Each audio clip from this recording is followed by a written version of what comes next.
today, all right, it's very good astrology. Are you feeling that it's good astrology? Yeah. Okay. I don't have my computer, so I'm going to go from my memory.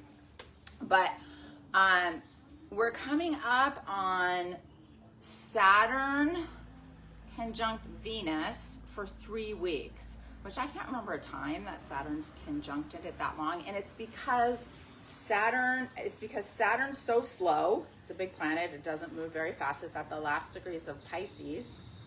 And Venus is there in her retrograde. So she's going to finish her retrograde and on the 12th, on that full moon, then she's going to make her way forward again. So she's going to be doing this like cross of Saturn.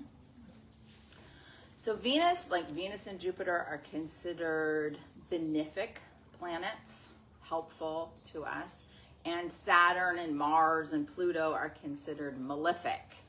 They seem like they're not helpful to us, but they are. It's just a harder lesson, if that makes sense. So Venus is love. Venus is money, creativity, beauty, your projects, very artistic. And Saturn is the stern taskmaster. Like Jupiter is the teacher that you love. Jupiter's considered the guru. So your favorite teacher in high school or college, right? And Saturn is the teacher you couldn't stand. They're both teachers, but it's the teacher you hated or the coach. And so it could be like, even though you didn't like that teacher or that coach, did you still learn something? Right? You still learned something.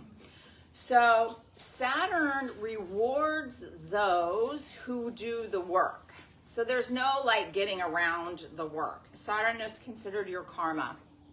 So the karma with money, projects, creativity, love, and relationships, that's all being cleared right now. So it's no wonder the stock market's doing what it's doing and all those tariffs and stuff, because it's Venus and Saturn. It's the disciplinarian with the money.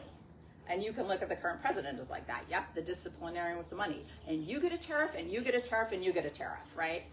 And Jupiter was, you get a car, and you get a car, and you get a car, right? So totally different teachers.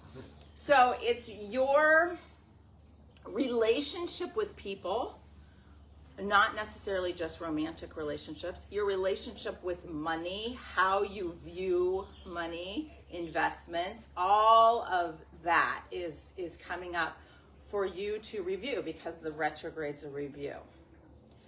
So soon we will have all planets going direct after that full moon, but until then we still have the personal planets. Venus and Mercury are still retrograde. So it hasn't been like a horrible Mercury retrograde, but I felt it. Have you guys felt it, the Mercury retrograde? But Monday, that's over. Yay. So Mercury will go forward. And all of these planets are bunched up. Remember, I kept calling it the pile up? So they're all bunched up, and there's all this pressure on the North Node, which is our direction forward. And it's like, I heard one astrologer talk about it. Maybe it wasn't the astrologer, maybe it was who she was interviewing. But he's talking about like the pressure of the dragon, the dragonfly to become the dragonfly, or the caterpillar to become the butterfly. They think they're gonna die. They have done this the whole time. The little caterpillars inched along, inched along, inched along. This is my life. I inch along, I inch along. This is my life. I try not to get eaten by a bird. And then it goes into this cocoon, and it has this, what seems to be a death, but it's not a death. It's a complete transformation. And so that's what the karma is like. It's like this complete transformation coming in, and it feels like it's just being eaten alive from the inside, but what is it doing? It's morphing into a butterfly. And so then it has this whole new life. So we're all, as a collective, moving into this whole new life that we have no idea how good it can be. And the reason that we think it's so bad is because we have resistance to it. So all of our pain and our suffering, all of that is resisting what is.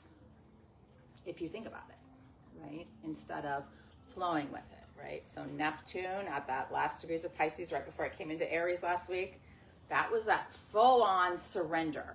And now Neptune's in Aries, and it's a whole new world. We've never experienced it. It's been 165 years. And the last time it happened was the Civil War, and that was about freedom. And so the slave owners were like, I can't live without my slaves. I've always had slaves. That's just the way it is. Slavery is. But no, slavery isn't. We're not doing that anymore. So you're looking to your own life with all this pressure making you the butterfly that's about to come out. All this pressure, all those yuck feelings, all of that. And that's where your work is. That's where Saturn is saying, this is your work to do for the next 3 weeks, because I'm not going away. Even somebody sent me a picture of this. They took a picture of the sun. It was Michelle. I think she's online. Yes. Hi. And your picture of the sun looked like Saturn. It was amazing. It like had like this ring like around it. The total shape of the setting sun was Saturn. So you can't get away from it. It just, Saturn is there. Whether you believe in astrology or not, it doesn't matter. It just is. You don't have to believe it at all. It's just what's happening. Okay, so today we have the best. We're doing a class to relieve anger and fear. So a lot of our resistance is fear-based, right? Well, I don't know what it'll be like to be a butterfly. I've never flown before. I'm always just inching my way as a caterpillar. So I'm afraid.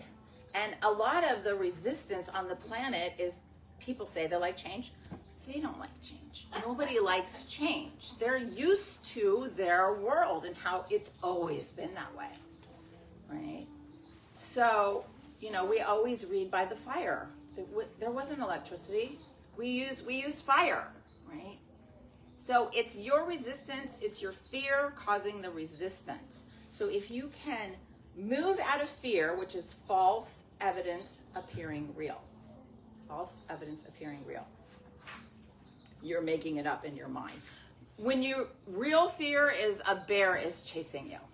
That's real fear. You have to get away from the bear. You really don't have to get away from a bear right now. You're pretty good. You're at a yoga class.